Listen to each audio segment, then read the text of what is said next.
7,000 teachings, scrolls and many miles. At this point I'm interested in the secret files.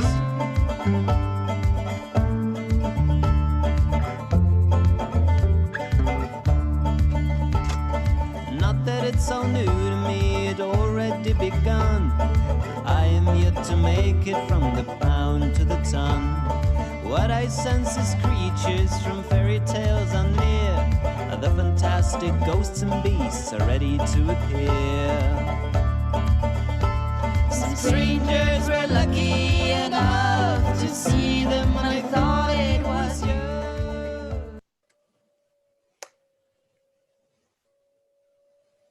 That's a lovely way to start the morning. Morning for me at least. I know a few are already in the evening or approaching the night. So I would like to welcome everyone.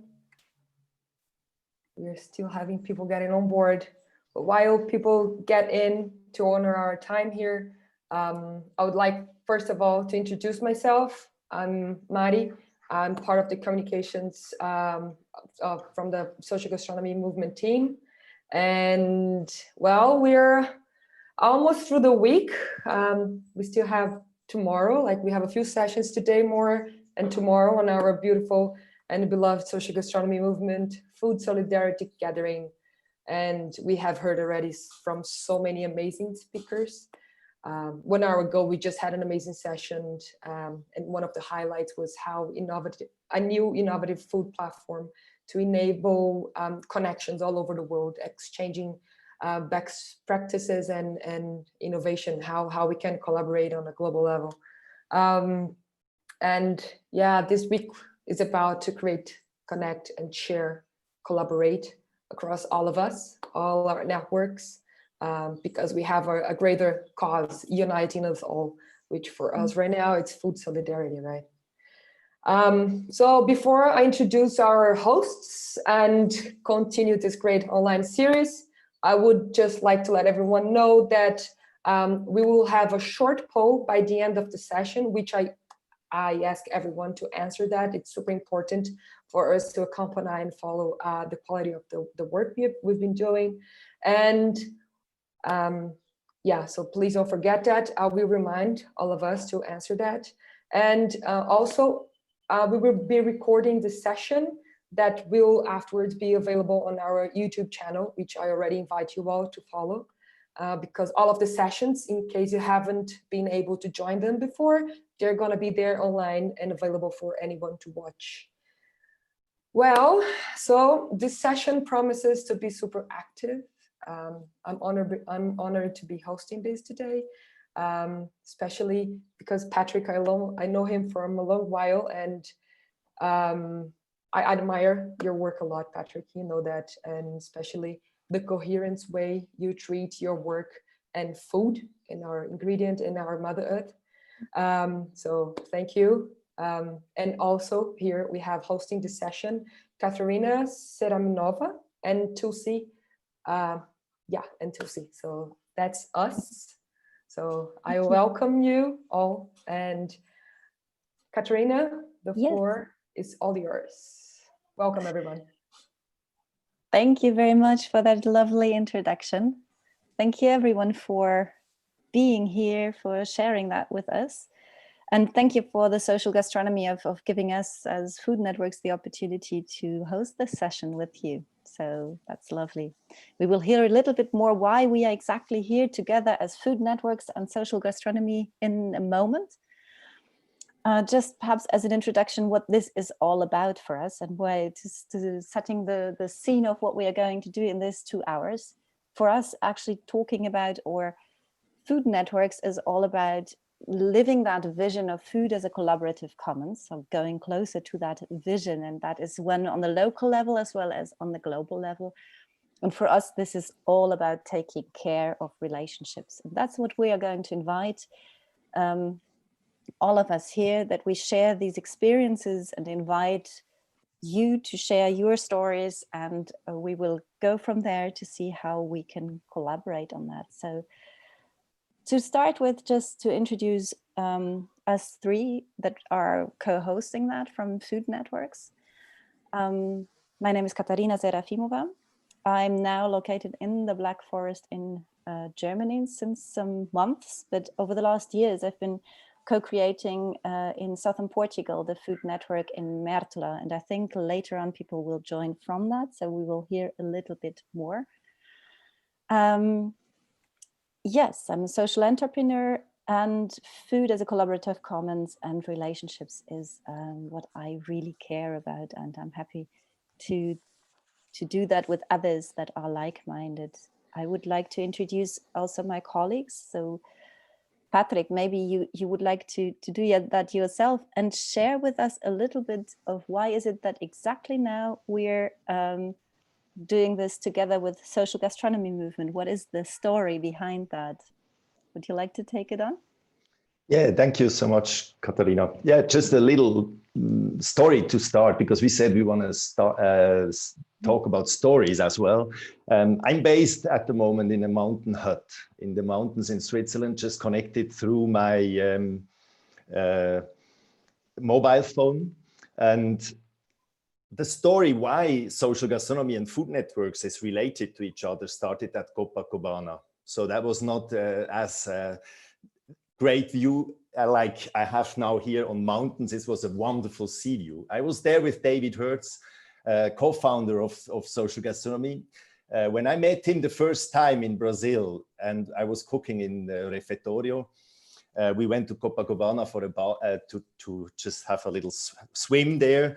And I started to tell him about changing the food systems through relationships. And in the sand, I draw a big picture of food networks, how that should work in future, that we change the existing system to a very relationship and human-based system. And he started to talk about his vision about social gastronomy, and he painted in the sand his picture of social gastronomy. So there it started, and I felt there are so many nice relations between these two. Social gastronomy, what takes gastronomy as a tool, and food networks, what all starts with farming, with the soil, with nature, Mother Earth. I think that is something what belongs together. So just, I'm super happy to co-host this session here. And yeah, that's how it started. Just perhaps 2-3 words of who are you? Some of you in the audience know who Patrick is, but perhaps, I don't know, Patrick, would you like to introduce yourself? I'm a chef originally. I started 27 years ago in a village in the countryside to cook farm to table, to include farmers and to co-create with farmers, with guests, with people and different food system. That was my big vision, started already 27 years ago. And now I'm a social entrepreneur in many different initiatives. I'm, yeah, I can tell you more about after. Thank you. Thank you very much. So, and then there is our third co-facilitator from Food Networks, which is Tulsi Giri from Nepal. Tulsi, you're also a food network relationship builder. Would you like to introduce yourself to all of us? Thank you, Katharina. Namaste, everybody from Nepal. I am based in Pokhara, the city, one of the beautiful city in Nepal with nice mountains. And I have been, initiating or co-creating with many people here in Nepal, local food networks with different, I have different hats on myself, but it has been almost 10 years, more than 10 years starting the local food network. And yeah, thank you, Social Gastronomy Movement, where I have been learning so much about the food. And yeah, all I do is work everything around food and food networks. That's for now, Katharina. Yeah, thank you very much for introducing. Well, I suggest that we already now start to invite into different breakout rooms, and really starting on that point of relationship, as Patrick said in the beginning, that big vision that through relationships we could change the food system, the entire food system. So reflecting maybe on which is our most essential, important relationship around food. I don't know, Patrick, would you like to guide us into that? Yeah, we thought before we start to talk about these technical aspects as well and your stories, we would really like to invite you during the session to tell your stories, how you build relationships in food systems. I thought we should start with a very personal question that each of us asks, which is your most essential and most important relationship you had or you still have related to food. So I would just invite you for a few seconds silence to think about what relationship is for you the most essential one you remember related to food, and food in a very broad sense, so in the whole food system.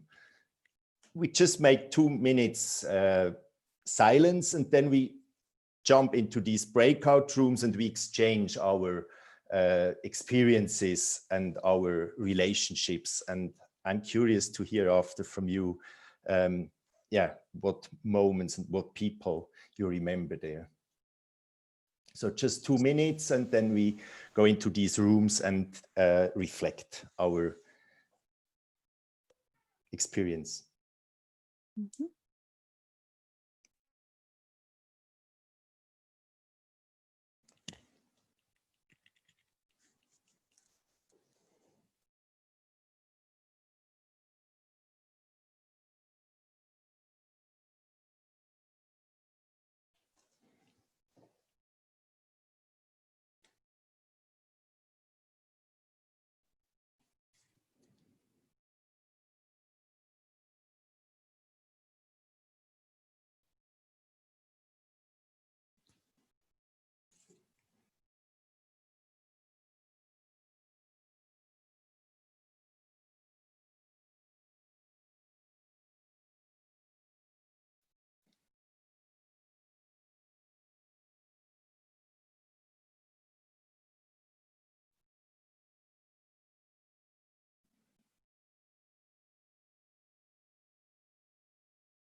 I did not join a breakout room because I'm like doing other things as well. Okay.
Hey, Hi. we can just talk. Okay. Oh wait, then there was a different Janet. They were trying to get back into the room. Yeah, there's a Janet Yeah. that is actually Tulsi. I see.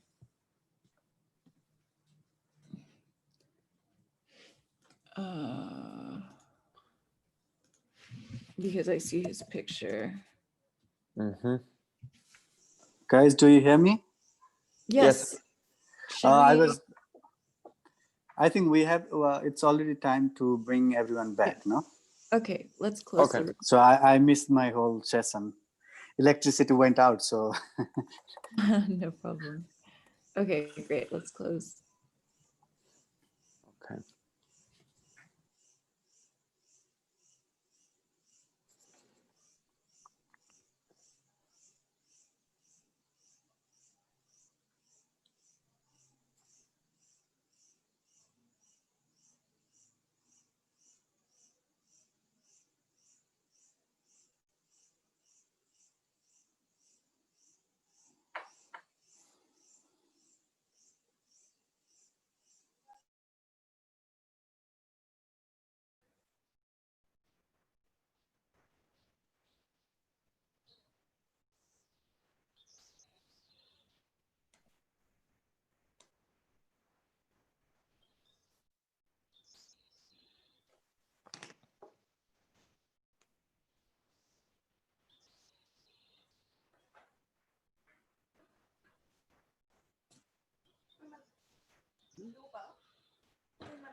Abren el líder.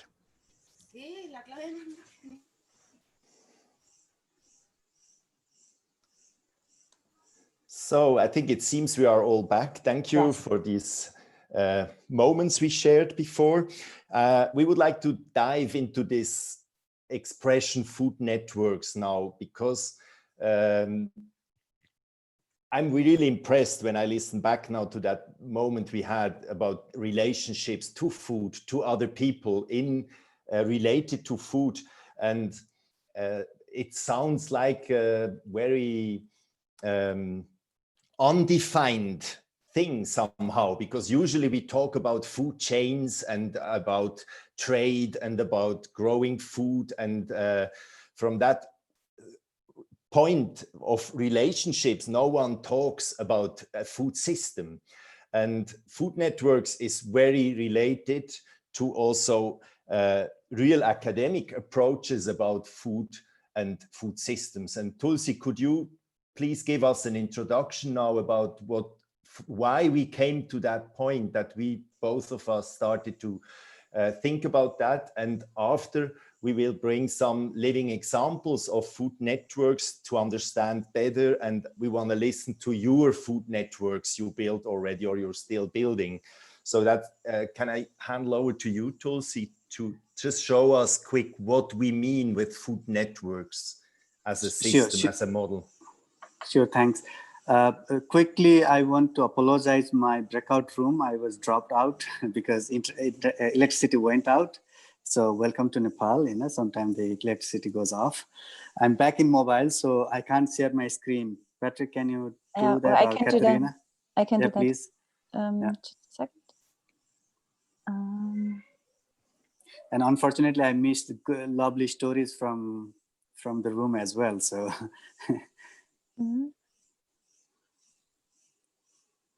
Just a second. But start talking, and I will find them. I have it, Katharina. You have it? Okay, yeah. Perfect. So where shall I start? I think Patrick and I met somewhere around in 2012, and there when we met, we already felt that Patrick, as a social entrepreneur around food, was working somewhere in the vision of regional food networks, and we in Nepal were also working somewhere in the similar concept where you have the networks from farmers to the consumers to the workers like us, or the gastronomy, and different actors in the food system. So then from then on, we started discussing about, are we talking about food as a systems change approach, or is it just a common initiative that we do? We came to realize that, okay, we are talking a bit more. And so there came about our vision about like interconnected sustainable regional food networks. And that becomes a common food system with the bigger vision of food as a collaborative commons. So that was quite important for us to feel, to understand if food can become a collaborative commons, you know, and to have a different dimensions of food. So we tried to also work out a bit in a scientific way in collaboration with World Food System Center from ETH. And then we started looking around how the food systems work at present. Like we all know that it's basically called as food chain, where the food is grown and it comes to the consumer via different actors in between. So it is as if chain. But then we were discussing, and we felt like, maybe it is a cycle that we work, because we tried to connect to different loops. But then in the mode of cycle, if we see as a food system, it is also more technical about only the movement of food or the nutrition. And there was something missing. And throughout during this scientific research and interactions and discussions among our teams, we realized that we were trying to bring this new philosophy. It's not new, that the scientific background was already there, but what we are doing was more related to food network. And why? Because our way of work was all related to human relationships. And we tried to make friends with farmers, with cooks making friends with the customers, or the customers making friends with farmers. So it was all around building a relationship. So that's where we came like, okay, the work we try to bring in is more of food networks. And there, with even a higher goal, or the vision of building food as a collaborative commons. And then we created our mission statement, or we tried to find out what is our mission statement. And there, can you go to next slide? The mission we felt was, we as a food networks, or the global network, our work, or our feeling is to build a relationship around food, so that the regional food networks around the world can get interconnected, because we all are creating the living examples of how food has to work in a different way than the mainstream food chain works. So we need to get interconnected. We have to build relationship. Yeah, so that's where we came in as a mission. And there we want to explore with more networks, more food networkers from around the globe, to find out how we can build relationship further, to build the networks. Yes, that's for now. Patrick, I hand it over to you. How we can then build up the network. Yeah, thank you. Are there questions to the model, or to the system somehow, to what Tulsi just explained?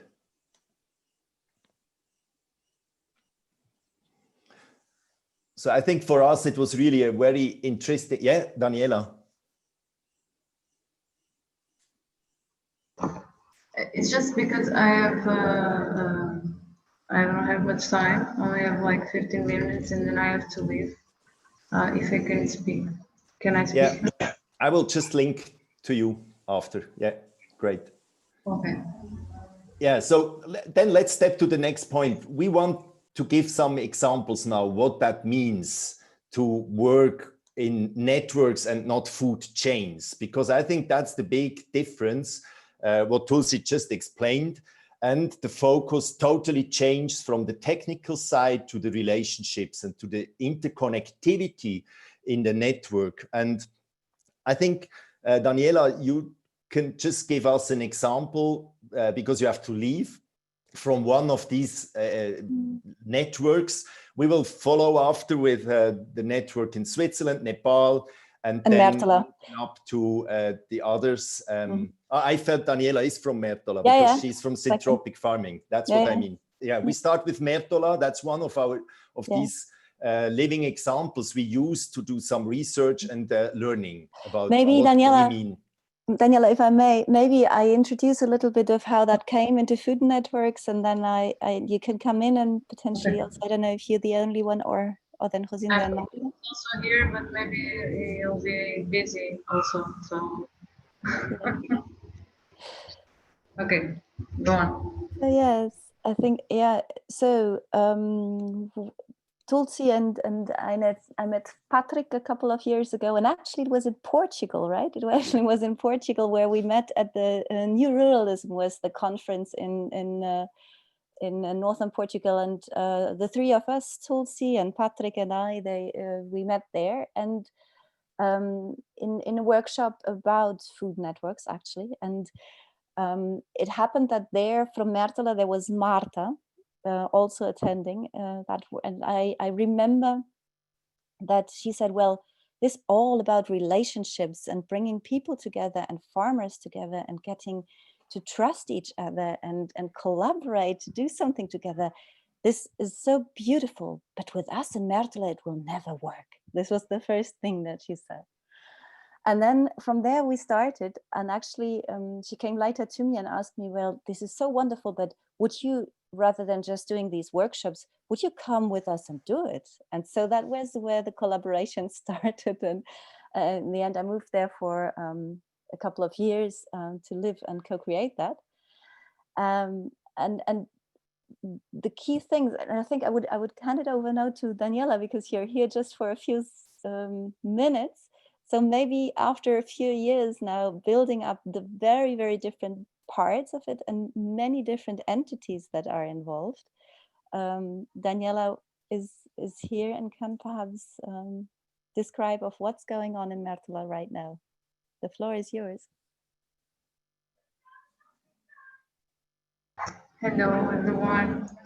So I don't have much time, so I would like to speak about what are we doing here in Mertola. I'm working with the food network for a few months now, and our project works side by side with the Agroecological Center, which is also a Telesyntropic Association project.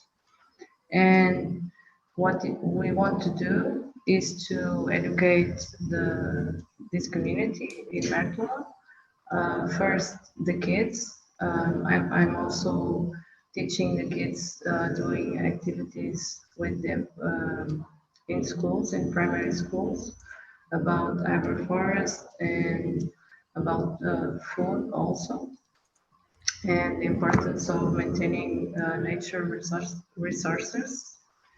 And it's really important to speak to the community, to inform them, and we used to do that to this communication to many forms. Before the COVID, we used to do that in the nights in the market, which were dinners where people used to share food and wisdom about Asian plants and healthy food and traditional recipes. And now we can't like gather lots of people in a small space. So it's more of a challenge to the food network. So now we try to communicate through social network and in the market, and trying to do some street actions to communicate with people and talking with people, because people are not very aware of why they should eat healthy and why they should eat organic products and seasonal products and all this kind of thing. And why should we buy products from regenerative farming? People are not very aware of that, so it's really important to communicate that to people and to really build a trusted relationship with the community. Our goal is also to persuade other farmers to join our project so we can sell all the products from all the farmers together. And right now we are building this food network so the farmers can feel the security that they.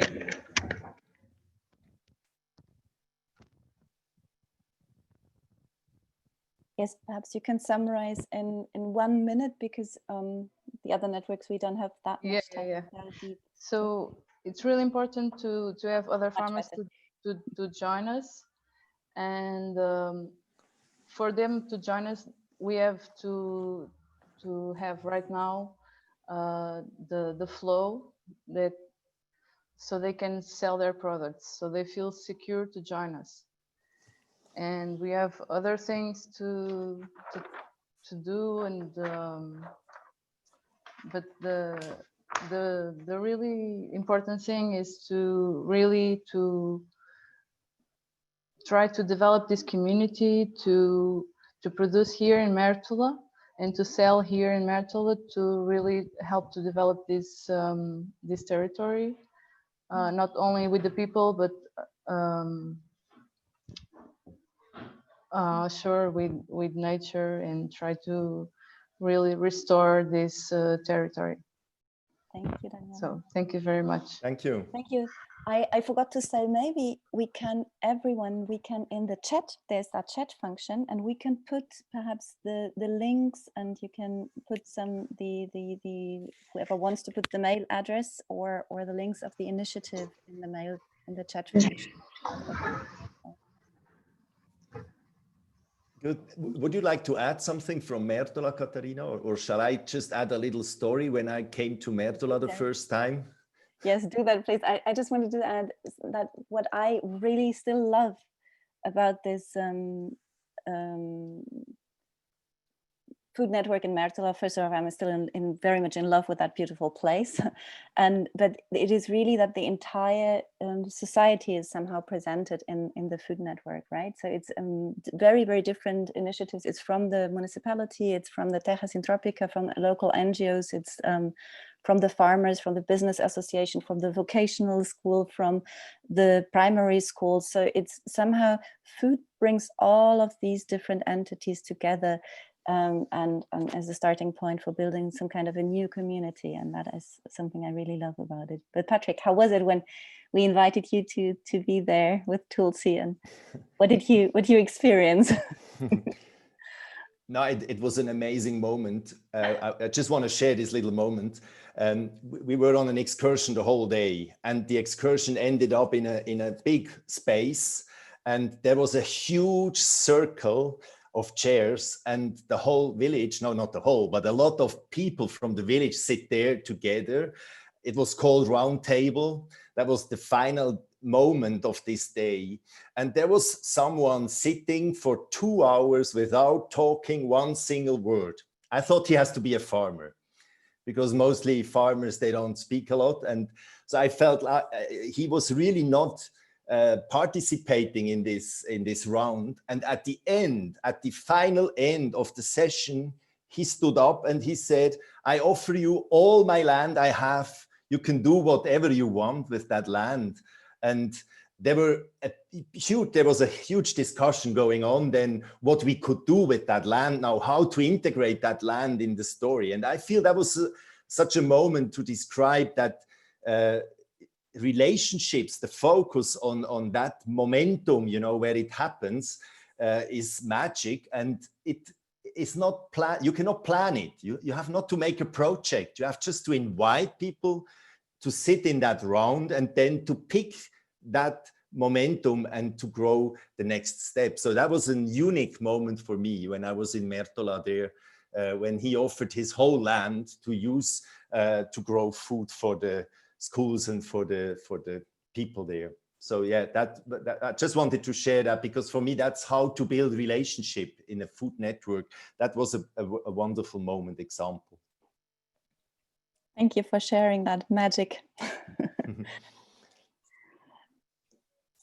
So who would be next? Would it be Patrick? Would you like to? I can just give a short overview about what we. Thank you, Daniela, and yes. See you in Mertola the next time, probably. Yeah. Bye. Yeah, I just want to share how we built the network in Switzerland, and then I will hand over to Tulsi and we listen to others here in the round. There are other networks, growing networks. So for me, in Switzerland, it was really in the countryside of Zurich, in a village with 400 people, where I started a restaurant, something where everybody said it's not possible to run a restaurant in the village. But I feel we should go back to villages, because there we are connected to food.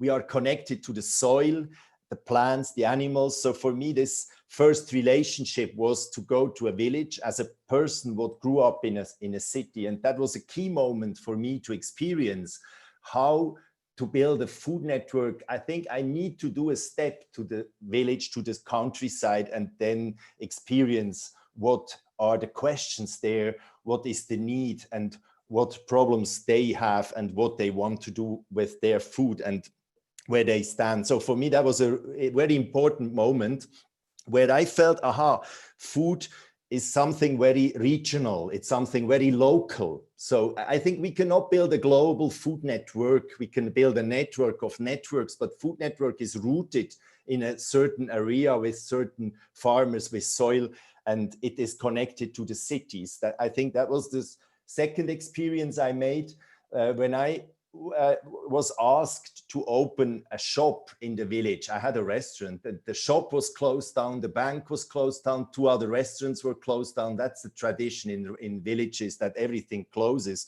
And they asked me to open, to run the shop. And there I knew I can only run a shop in a village when there is also a shop in a city as a partner, because there we make money and here we lose money. And if we bring it together, we have a dialogue between rural and urban, and we can really run some, sell the food, not just in the cities.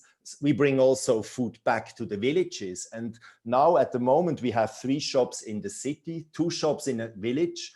The villages are in the same time the pickup points for the food. So our logistics drives in the nighttime to the local shops in the villages and brings the food to the cities. And in the same time, they bring back from the cities some delivered food to the villages. So we also give back to the villages something. We not just take to the city the food. So this rural urban, I think it's a very important thing, a very important aspect in a food network, that we cannot just have a food hub in a city, that we have to go back to the rural area.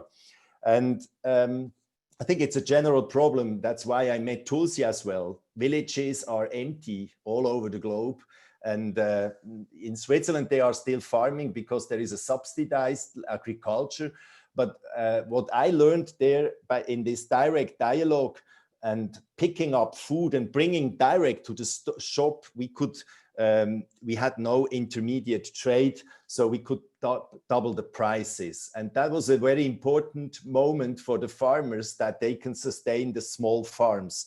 So over 27 years, I see now the young generation still running the farms, because we relate them directly to cities and we build networks. How do we work in these networks? It's not a centralized structure.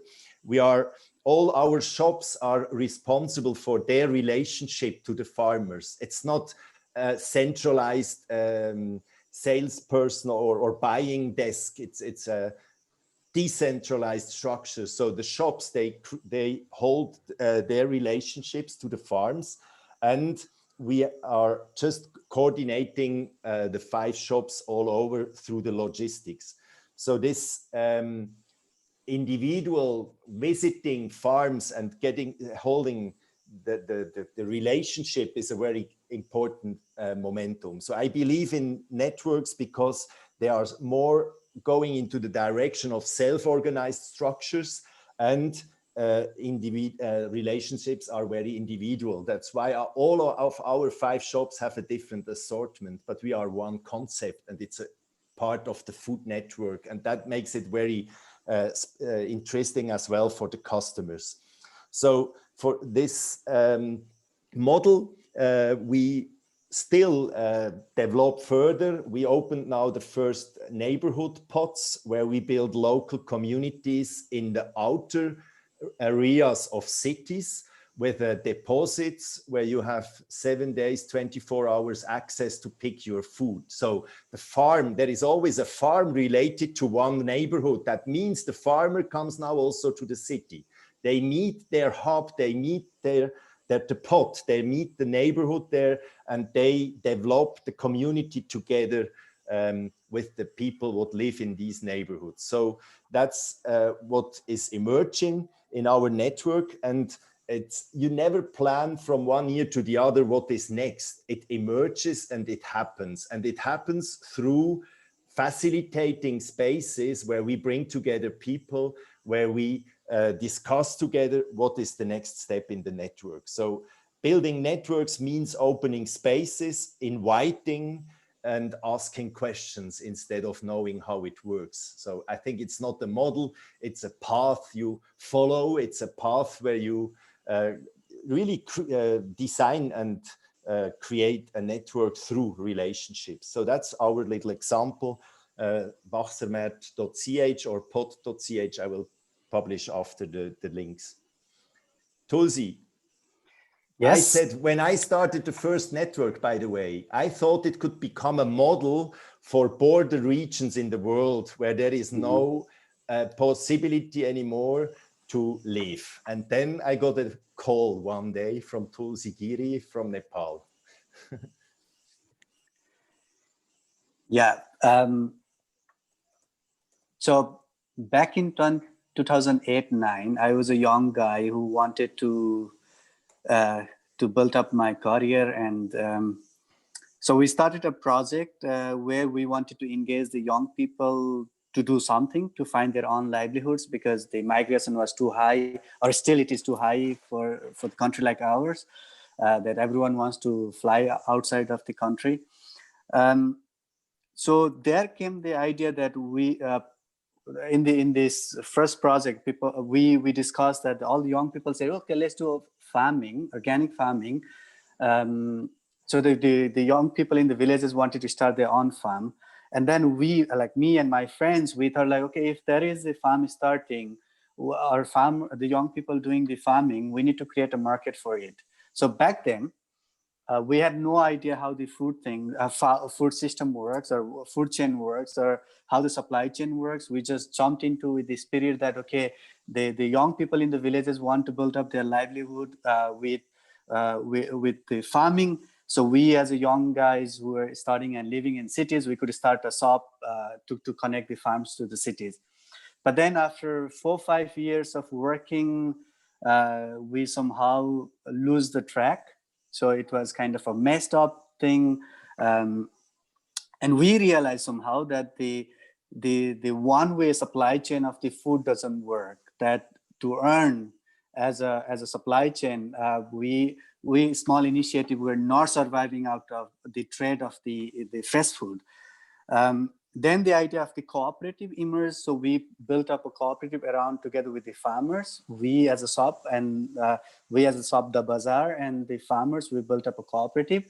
And then we started to rethink how that could work in a different model where the money is not the first part of the game, but the food continues to come from cities to farm to the cities, and the farmers get the revenue or the money back to their villages. And at that time, I met Patrick, and it was quite insightful that we shared the same momentum, the feelings. And from then onwards, like it was around like 2013, 14, then we started doing all these activities around the conceptual work of the food networks, and that gave us a different. It was more like a transcending of the work from the supply chain mode to the food network mode.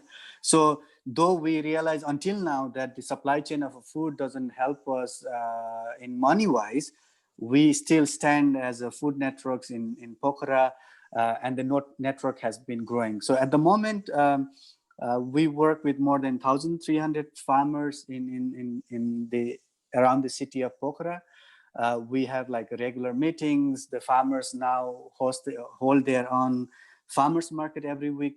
Because of COVID, it is disturbed, but we have our like really for 5 years, we have like successful farmers market going on. We organize roundtables every morning. There are like pickup points where farmers come. We as from the shop side or the customer side, we go there, we share the ideas. So a lot of things happen when we pick up food and when there is a farmers market happening, or we make the dialogues or the roundtables. That's one part where the chain model is broken down and the network came in, and we survived somehow until now. After that, when we started working as a network, something interesting happened. Like we realized that there is a need of food in the places where, for example, in schools or in hospitals. So the new idea of like different kitchen concept started. So someone is picking up the idea of like the kitchen concept. We also felt that we need to do it in a more systematic level to engage more policymakers. So now a new initiative emerged as a Nepal Food, and we are trying to organize fair and summit to collect the voice of all the best practices from around the country. So as a small network, we in a city, we are trying to build up a relationship based dialogues in other parts of the country. So now, for example, in Kathmandu, we have a team of young entrepreneurs who built up a platform, like digital platform, and they are like completely replicating the idea of food networks in a digital mode. And the accessibility of the digital platform has even grown. Like we as the Bazaar has had the capacity to build a relationship with 1,300, but now with the platform, like it has increased the numbers of the farmers, increased the number of the consumers who are engaging in the network. So throughout these years, though as an entrepreneurs, we are not making money in terms in the economics, but then as a food network, all the network partners, the farmers are earning a bit of their sales. We as a cooperative are earning. The entrepreneurs in the platform are earning. The gastronomy that we are trying to build up the relationship as a partners. They are like talking about local food. So the momentum is going on, and at the moment we are kind of in the limelight, where the government in every forums they organize, they want to hear us, our voice, and we present them as like we need to think food as a collaborative commons, and they started opening their ears to hear us, and then to start build up the dialogue. So that has become like for us really a nice nice journey throughout these years, and talking about food and food networks has become like really a thing that we love to do. And everyone in our network, if you come here like from a farmer, if you go to stay, you are like most welcome there, and then they share you the story of how the network has inspired them, or how the network has supported them. So yes, that's the small story from Nepal. Thank you, Tulsi. Thank you. I feel we should add another little story. Bruno, are you ready? Because I would like to listen to you, because I met you last year in October. It's 1 year ago, I think. I was in Rio de Janeiro. I walk in a little shop, and I was so impressed in Rio to feel there home, food network wise. And I think I would like to hear what you do in Rio, because it's exactly that, what you start from that model. And I would like to listen to others after, and we can open the round for questions. But please, Bruno, tell us what you do in Rio. Hi, Patrick. Hi, everyone. Thank you. So I'm just a guy in Rio, Brazil, that I'm very worried about how much we don't know about what we eat. The food that gets in our plates, we know nothing about the producer. We know nothing about his life, how he managed the land, how much he earns. And this has become a normal thing, at least in Brazil. I know Europe is in a different conscience level, and maybe America a little bit too, but in Brazil, we know nothing. And the system, the food system, industrialized food system wants that. Because if we start asking questions, the important questions, the whole thing crumbles down. So 2 years ago, we opened this small grocery store, very inspired by the cooperatives grocery stores in Europe. And the producer is the main actor for us. We want to value him and to bring real food. So there's no industrialized food in our grocery store, no food with additives, chemical additives. And we want to be as transparent as possible. So really identifying the producers and how much he earns and the methods of production. And we wanted to go further. So we know that seeds, the seeds are very expensive to the producers. And the thing is that they keep producing the same varieties. So in Brazil, we have like 2 varieties of tomatoes and 2 of potatoes, and it's like that for everything. So how about the ancient seeds, the heirloom seeds? So we buy those seeds from seed banks and we supply them. We just supply them to our producers, partners, so the consumer can understand that we have much more options, and it's been it's been real crazy these 2 years. We are really small in Rio. It was so good that Patrick was able to find us. So that's that. We are a grocery store focused on real food and really valuing the producer, the small producers, because they don't have any chance in the traditional chains. The traditional chains want big companies, and we buy from a lot of really small producers, and we try to pay 3 times as much the traditional system. It's a little in a short sense. Super, thank you. Thank you. I think your example again shows very, in a great way, how that works. You know, that the smallholders are the future somehow. And if they move to cities, we have desert like in Manitoba or in the southern countries, or the industry comes when there is good land with flat land where you can use machines. Not in Nepal, there the villages are empty because no machine will go up high up to the mountains there.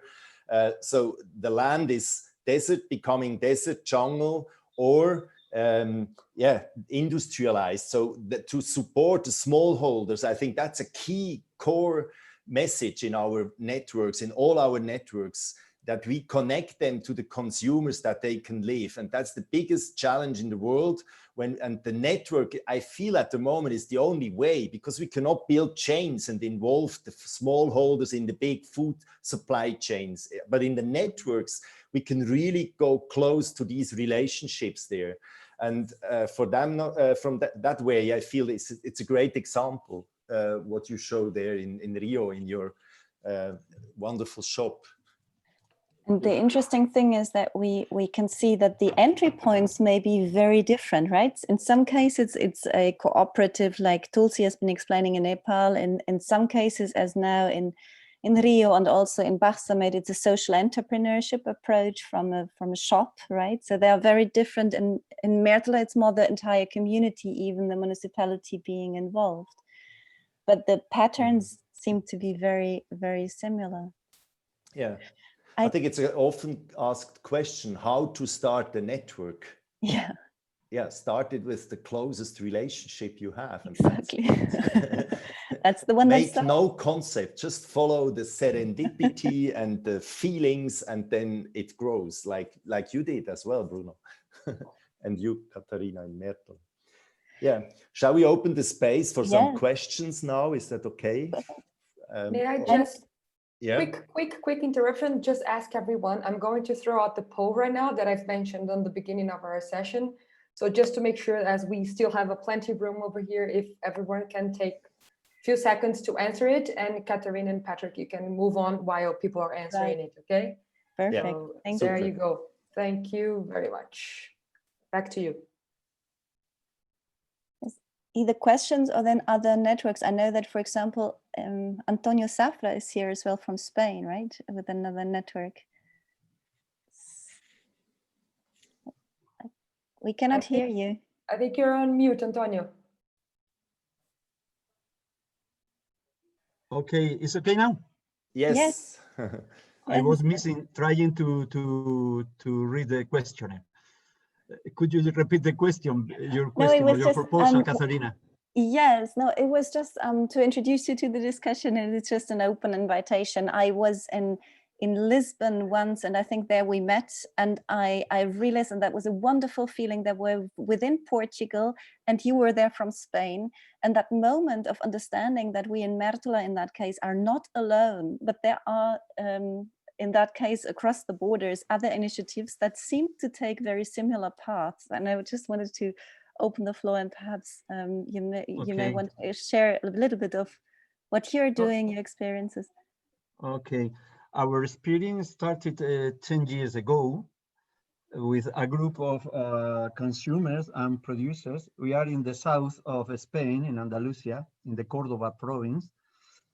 And the situation was a group of producers, historical, traditional producers, were very afraid about their situation, their personal situation, and they were thinking to abandon the practice or to be directly retired and abandon and close their production. Small producers, the majority of them producing vegetables in an area where the vegetable production is traditional. So in that moment, a group of consumers start to discuss with them about the possibility to organize a group, the typical group, you know, providing weekly boxes to distribute to the local consumers. And it was the starting point, as many other groups in Europe and United States, all over the world. No? The difference started, in my opinion, when we consolidate a movement and we enlarge the dimension. And the way we did was to maintain always this, our secret is not a secret, is to maintain the feeling, this connection between producers and consumers alive. That means that the majority of us pick up our box weekly on the plot where the farmer is. But later we open a store with after 5-7 years, because we discovered we have some stock and we have the possibility to distribute to a big in a big dimension. So we start to connect with other providers, and we create like a hub where we are able today to concentrate around 500 families, 40 producers, and a group of other providers. And later, the last year, we opened a place where we start to produce conserves and other products. And now we are starting a collaboration with a public intermunicipal institutions, trying to spread our project to other villages in the area where we are working. And of course, from the beginning, we are connected with other similar experiences and also groups managing, because all of us are working in organic, some of them in other dimensions, biodynamic, but the common link is organic production. And so, but the network is, I could say, is a whole network, because now, for example, we are participating, we are finalists in a competition, international competition organized by some foundations in France, where we were participating from the beginning, 4,000 initiatives coming from all over the world, all of them in this dimension. Bigger, smaller, the majority of them is smaller. Fortunately for us, we are between the group of 30 final competitors. It's not competitors in this case, because we are all of them working in the same direction. It's only the possibility in our case, our project is to consolidate how we can scale up. And scale up for us is not to enlarge our dimension, because we know our limit, for example, related with the number of families, is okay, is good to maintain the possibility to ensure a good governance and democratic governance for the model. But our idea is to replicate as mushrooms our pattern, our model, or similar models adapted in other contexts, and establish interconnections between us. We have similar interconnection already today in a radius around 150 kilometers. So this is our radius. That means for us short food supply chain, but we are always trying to interconnect with other poles located in other areas. And this is our vision about how our method could be advanced in the next years. So this is more or less my introduction. Thank you very much. I don't know, Patrick, would you like to continue, or shall I? You. Yes. No, it was. It's just interesting to see, as you mentioned now. Thank you, Antonio. That there are so many. It's not something for the future. It is happening already now, and that gives a lot of hope. And that's what we are inviting here into the room. And I think, is there any? I would just open the floor. Are there other examples or questions to us from the audience? Who would like to go next? Have some, when sharing, just to leaving the room just a little bit. I know it's every of these networks is so brilliant that we could talk for hours. Livia, yes. Just very quickly, I'm not connected with the project at the root, but I appreciate it a lot. It's basically an agroforest in the middle of the city next to a social neighborhood in Lisbon. It's called Agrofloresta de Campo Lido. And it basically is a boundaryless space where people from the social neighborhood plus obviously the borough are investing once a week with activities that are organized by somebody who did the programs with the Ernst Krösch. And so there's a lot of knowledge transfer. There is a lot of the level of entertainment in the sense of social bridging, and there is the possibility of picking up food. So I go and volunteer more or less once a month, and it's super cool. It's so therapeutic for people who sit on their ass like me all day. And it's actually a very beautiful project because it brings in the commons, because there is no boundaries. You can literally walk off the street onto this forest that has started to grow from 1.5 years ago. And the areas of soil that has been created by chopping stuff into it are like black soil. They're like forest soil with this mixture of trees. And I mean, of course, I'm completely not a specialist in this space, but I love the fact that these projects are appearing, and I'm going to support it as much as I can. That's it. Thank you very much. Are there other networks around? I think there are some other networks.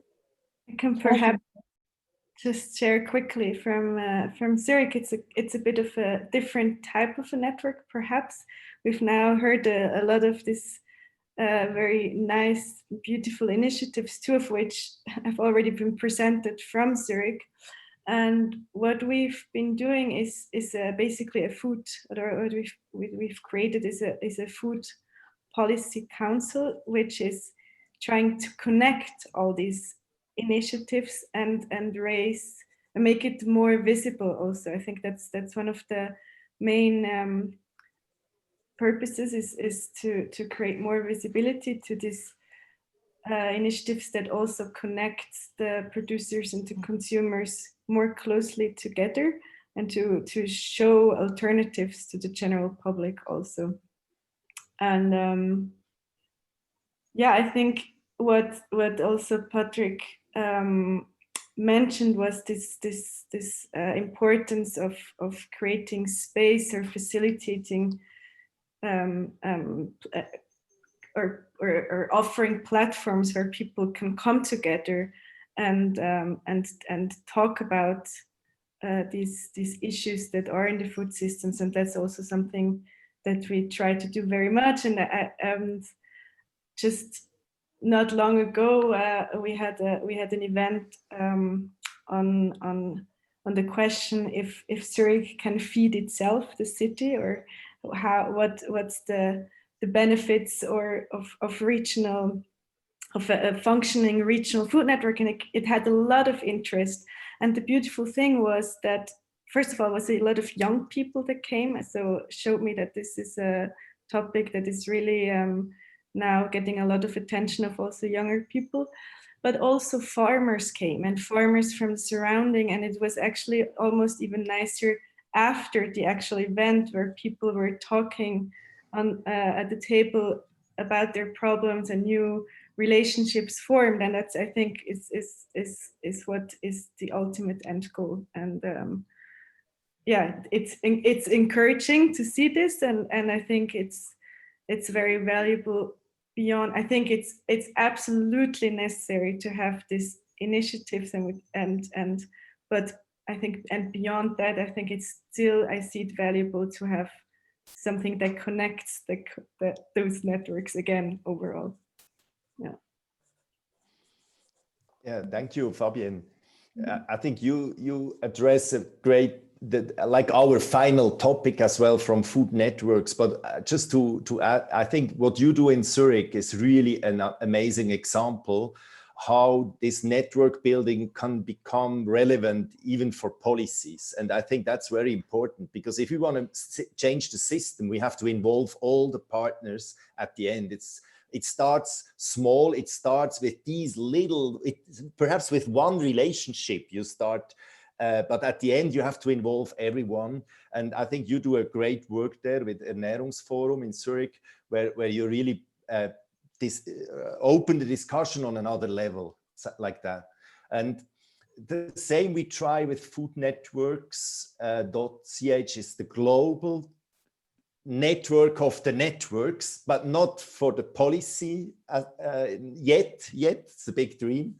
But we are part of the One Planet Sustainable Food Systems Advisory Board there, the MAC board.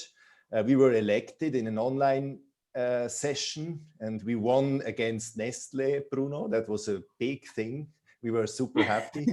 There was Nestle and us and others, and we were elected to be in this advisory board and in this board, where we also are part of the planning of the Sustainable Food Systems Conference next year. We will organize some side events, sessions, and I think that's our big dream. To make visible is one point, as you said before. I think it's really important to make visible these initiatives and bring them together to represent in different other summits or policy making tools somehow. And there is also very important, Nikki, I think we have lots of discussions, SGM and food networks. we belong together. It's like a wedding already, because food networks is, as when we listen to the projects, it's mostly more farmer related, and SGM is more the gastronomy part and the tool of gastronomy. And I feel we should really work together, close together, and we do already when it comes to these policies. And Fabienne, in Zurich, you already do that as well. You invite gastronomy farmers, I think, and the city of Zurich. So I think I think that's the future, these cross-sector, multi-stakeholder dialogues. And there I feel I would like to invite you as well, all of you, to come and join SGM Food Networks. If you have something to bring in, I think the time is not enough today to go very deep there now, but we can also make a final round to that topic. How could you participate in that more global movement or in the global network of food networks? But I think that's the important part. We are very local, very rooted in our local communities, rooted to the local soil, but we need a connection overall. I think that's an important point. There was a question from Florian. You said about more recipes, how to start a network like that. I think we have time to go deeper there and come back to that global network of the networks. I just want to bring you another example there. I had an apprentice. He was in one of our education programs. He was from Kosovo. And one day he called me after his apprenticeship and he said, my grandfather has lots of land in Kosovo. Kosovo after the war has very little agriculture. And after this call, I said, yeah, I have to visit you. Let's go there. And I spent 2 days with the grandfather. He is more than 90 already. And we walk all over this land. And in the evening, we said, who could we invite now just for a talk? Who could be interested in this land? What could we do together there? And we had an evening session. It was like a round table in Ferisaj, where mostly family members joined. That's very typical in Kosovo. It's first family and then the bigger circle, what comes together. But that was wonderful. All the cousins, everyone was there. And we said, what is the need there? And they said the big need is to grow more fruit. That was a big need there in the market as well. There were not enough fruit. So we said, and what kind of fruit? And they said, oh, we had these and these plums and these, but it's not available anymore. So we said, okay, we need old varieties. And what we started half a year later, a mother garden like a nursery to grow apples from the Balkan region. We started to produce just like seedlings first to give as a gift to the farmers what have also land where there is nothing grown. And that happened in a single invitation, in a single talk we had. And I just want to give you that recipe. It's probably too simple, I know, but we have just to invite people to the table and bring our questions there and try to create an idea what could be done. Now, after 5 years, the government is involved because we have the biggest mother garden of old varieties of fruit. We dry fruit, we export fruit from the first day to Switzerland, dried fruit only, to sustain economically there. And we have already more than 40 farmers now involved with growing berries and fruit for the production we have. So that was more an economic initiative, not a social entrepreneurs initiative. It was really an economical pressure. And it started with an invitation. It started with a kind of round table where we sit together and we started the dialogue. So that's just something I feel it's very individual because it's related to humans, to individuals and to relations at the end. And for that, I feel we could bring, I hope in 10 years we have another session like that and we have thousands of examples. And I think there exist thousands of examples, and that we would like to connect these in our global network of the networks. Tulsi, can you quick talk about the strategy we have? Just a quick intro to show what is our offer as well, Florian. We offer you also our support if you need, as a dialogue partner, because we don't know how it works. We only try to find out it locally again. Can you share the strategy slide, Patrick? I can try, yes. Yeah. As we keep on saying that we are also learning by doing what we are doing and trying to build up the networks, like locally rooted networks, also to build to build up networks of network in a global scale. So we developed a kind of strategy. It was before COVID in December when Patrick was here, and we connected through online with Katharina. So the first strategy for us is, again, to make visible the stories of living examples. Like we hear now, and we hear thousands when we travel, we meet people, and we listen to those stories. And the strategy of the food networks, or the global network, is to make visible those stories, or the initiators and food network, that trying to co-create with them. So that's the first strategy. The second is inviting people to participate on the journey of developing these interconnected regional food networks, because as we said before, the journey is more important for us, and because we don't have any like actual goal. Okay, we did that and we reached that milestone and that's done. No, it's a part of the journey. Like Patrick did for 23, 25 years now. I have done like 12 years. Some of you have done like more than 20 years. So it's a part of the journey. So we try to invite people to this journey and then co-create together. The other part is like we do today, the session where we try to hold this space to listen, share, mutually appreciate each other, because sometimes, you know, as an entrepreneur working in the food networks, it's like when the economics press you or the policy doesn't support you, we feel lost. And for me, like I have felt it so many times as an entrepreneur trying to keep up with what I do.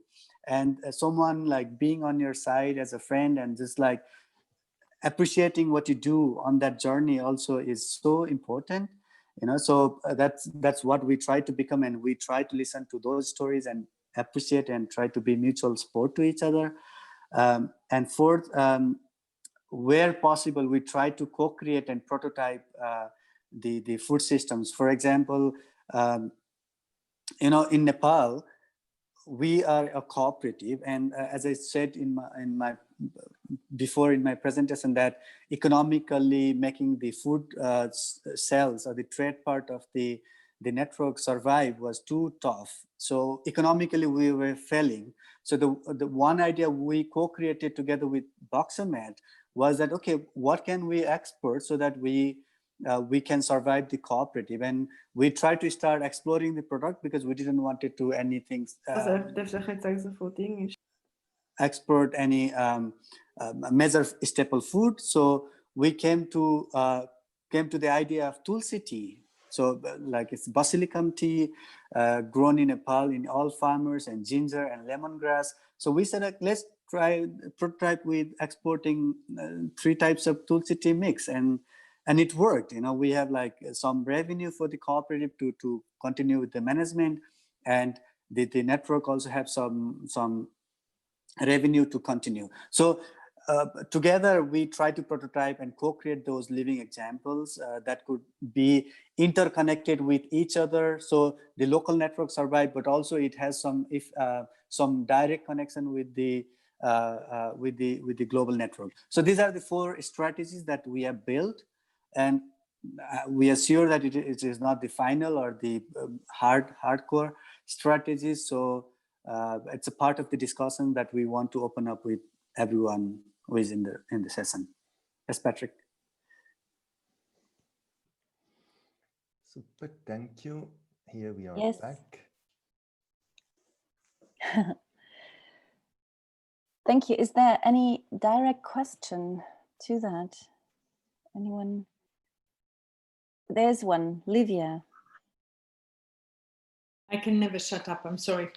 My question is, because I'm a passionate urban person, I believe that as much as humanity has got the, let's say, the bad behavior of moving into cities, we have to also find our answers in cities. So my question about the experience of this food network concept, how can it work with us growing things in urban farms, in facades, in roofs, and I've been working on this for 30 years as an architect in the past, and now I'm more focused on practice, the idea of changing the behavior so that it helps in making the whole cycle of compost work. And so how can you make this work in city? Urban areas. Patrick, would you like to? I think there was a great session this week from Social Gastronomy. It's Staatsbruck in Lena. She's part of the movement, SGS, the Social Gastronomy movement. And she's a pioneer in urban gardening, and it's a urban garden model based, what comes from France.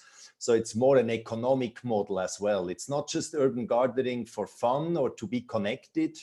It's more a model what is going to bring income to people that have a little field in the city to grow food. I think we can share also the link there to her, Lena in Malmö. And I think that's an important question, especially when it comes to growing food.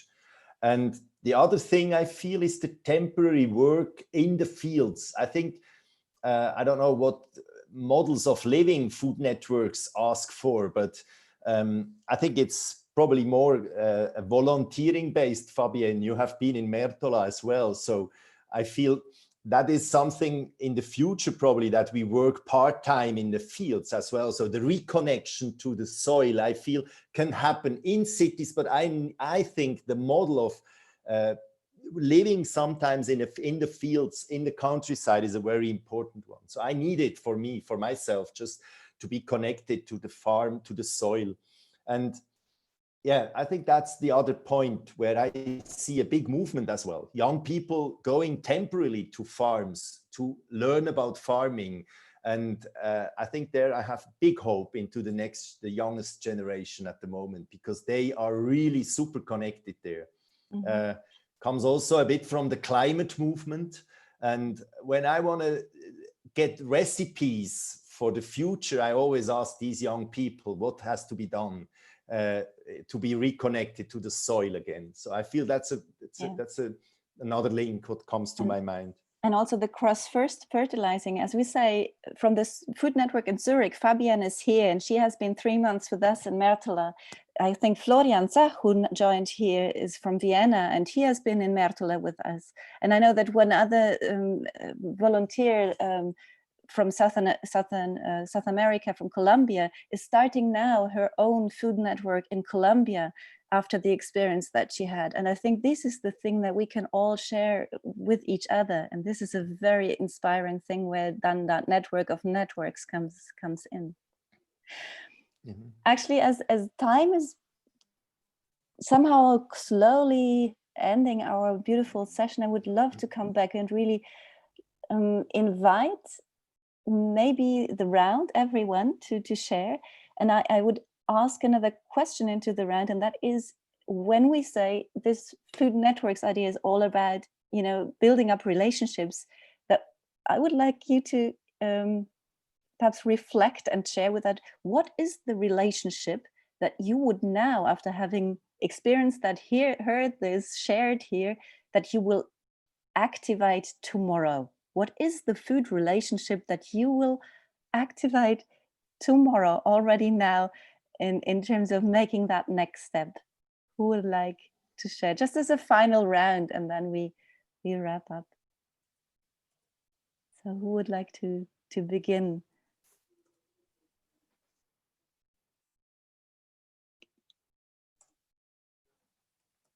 So guys, I can do it. I'm just at the gym right now, so I need to have my timetable scheduled. So I was just listening to now and doing some chat information. Glad to just had a hard set, so that's why I'm a little bit out of breath. I'm just preparing a concept with a friend of mine who is a doctor of philosophy. And there's a big part of philosophy in, I think, what we're doing, like how we want to live with our planet and how we want to live with the people surrounding us. So, and as I have no doctor's degree, it's always good to have somebody with a doctor's degree with PhD, so that this person can support your concept. So that's why I'm asking so much about inputs, about studies, because we want to present it to the city council, and in order to ask for first funding, so that the city of Vienna actually could support to start this project of agroforestry on the Donauinsel. It's a very big space in Vienna for people to enjoy their free time, their time after work. And it was artificially built by man. So we have already a few projects there going on. And I'm desperately looking to work in the field. As Katharina, you remember how dedicated I was when I've been to Myrtala. So I really want to work the soil, and I need all your informations, all your help in order to make this project not only a thought or an idea, but to bring it to life in the world's most livable city on this planet. I think this could have a great impact, and it's like 2 million people there in Vienna, and I think there's at least 1% of people who are interested in being part of urban farming or syntropic or agroforestry, regenerative farming. And I guess if they see that there is a project going on, then it can have a big impact, like Tulsi showed, how it can benefit the whole region, or how it's benefiting Myrtala with few people starting and then the whole city is slowly catching up. Thank So you. I could just imagine what it can be with a metropolitan area. So the next relationship that you will activate tomorrow is the philosopher to get to the Vienna Council. Thank you for sharing. And yeah, I'd like to share. Thank you. I spoke yesterday to someone who I found on a website who was doing a participative cities project. And his profile said a couple of words. It said asset-based and community resilience. I called him up. I just thought, I felt resonance, and I called him up and I told him my story. And I said, who do you think I should talk to? And he gave me 5 telephone numbers, 5 numbers of 5 people in London. And so I'm going to call those people. And what I love about this is that I don't know what I'm going to do, but I know what values guide me. And when I can express that really clearly, then I don't need to know who I need to talk to, because other people will know who I need to talk to. And it's kind of a bit liberating to not have to like get the right people. So that's who I'm going to contact tomorrow. thank you very much. Very inspiring. Who else would share what kind of relationship to be warmed up tomorrow for food networks? Well, I'm willing. I am going to contact a organic producer nearby. We just arrived in this new city, and we really want to connect with who is providing us the food, and we want to go there and help them throughout one day. We want to bring some food for them, and we want to offer some work in exchange, and just to connect and help and exchange some seeds as well. So yeah, definitely going for this weekend.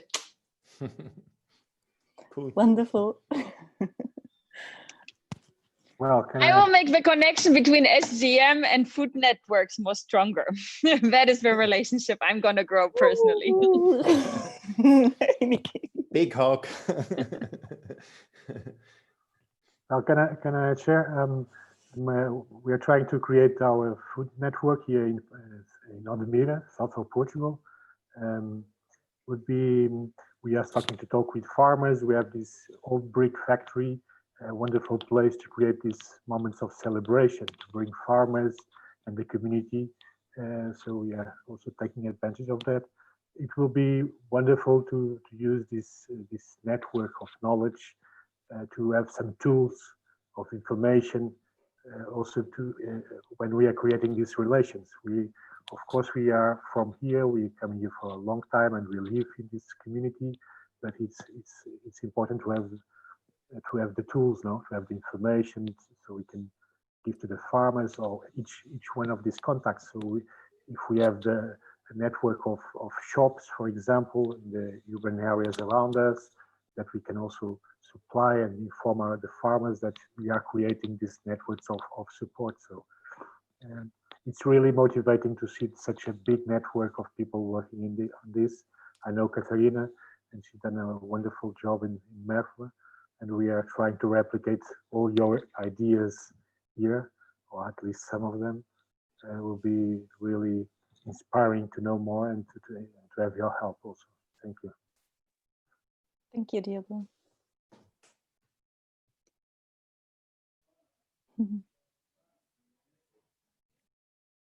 Who else would like to share what next? Relationships to warm up for food networks tomorrow. Anyone else?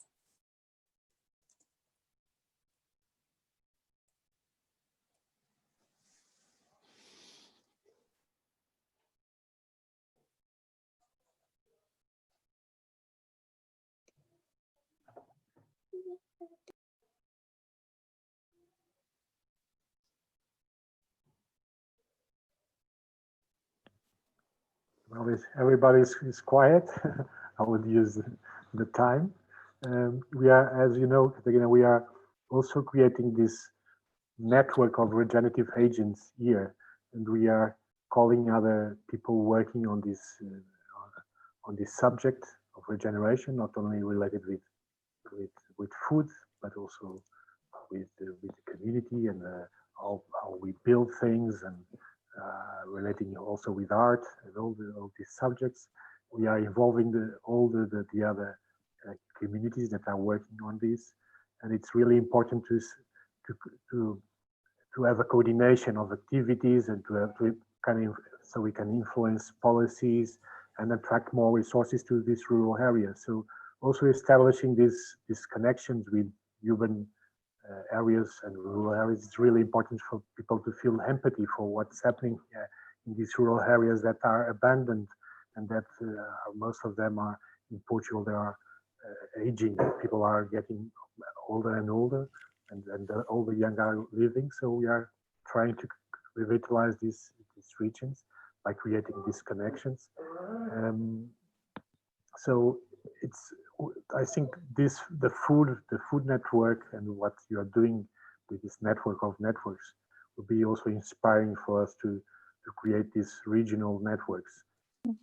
So it's about empowering and creating stronger activities and stronger, more with more support also from funding and also human resources. Thank you very much. Thank you. I think that's exactly the spirit. By the way, since the Corona crisis, I'm here in Germany, and I think my next thing is tomorrow is the farmers market. I will not only stay connected to food networks on Zoom, but really reach out to the next farmer here as well. So this is my next action point. Thank you very much. I don't know if Tulsi or Patrick, you have some final things to say. I think what I saw that chat, which was really amazing, and I know that these chats disappear afterwards. So I think we will copy that. And if I don't know if through the social gastronomy we get the access to all the emails that were here subscribed, if this is possible, and if this is enough that we ask into this round, is it okay for all of you that we take them and we come back to you as in terms of inviting for that next side event that we are planning for that roundtable? So maybe you can give us a hands up if that is all okay for all of you, and then we would actually do that. Do I see some hands? And the chat, because there is like a beautiful flow of links and references in here. Like we are saving this, we all copy it. Perfect. And copy and share it with the everyone that is allowing here to share the emails and so on. So, thank you very much. I just wanted to add my tomorrow thing. From tomorrow here in Nepal, we are starting the biggest festival.